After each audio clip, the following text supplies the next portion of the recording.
Welcome back. If we had to pick the number one silent killer of our productivity and the biggest thing that holds people back from being as productive as they can possibly be, that would be your own brain and its desire to keep you safe.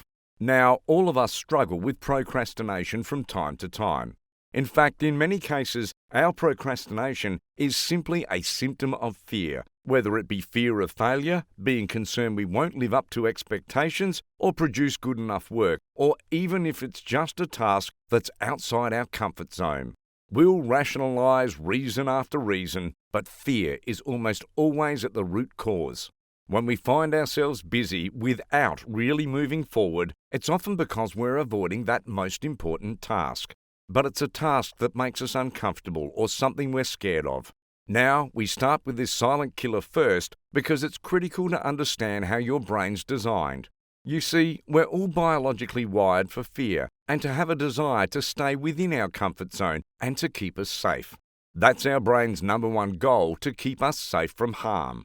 And it serves us well over thousands of years, keeping our ancestors alive long enough so that you and I are here, living and breathing today. In the 21st century, especially for you and me, we're no longer living in the jungle, dodging wild animals on a daily basis for our survival. But it's not just physical harm that your brain is trying to protect you from. It's also emotional harm. In fact, in many studies, the fear of public speaking ranks higher than even the fear of death. And as Jerry Seinfeld once said, that means that more people would rather be in the casket at a funeral than actually giving the eulogy. But because our brain doesn't distinguish the difference between physical or emotional harm, it wants to avoid both. Now, this is a fundamental principle that you must understand before we move forward. Your brain's doing its job when it tries to keep you from rejection or unpleasant experiences. It does this automatically, but you have to take control and override these subconscious warning signals. Courage here is not the absence of fear. It's the willingness to act in spite of fear.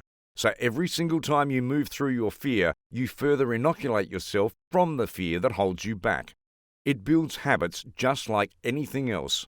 So start today, when your brain does its best to protect you and throws up those warning signals and tries to have you take the path of least resistance and procrastinate.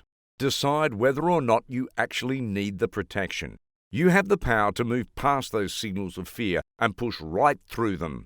Let's move on.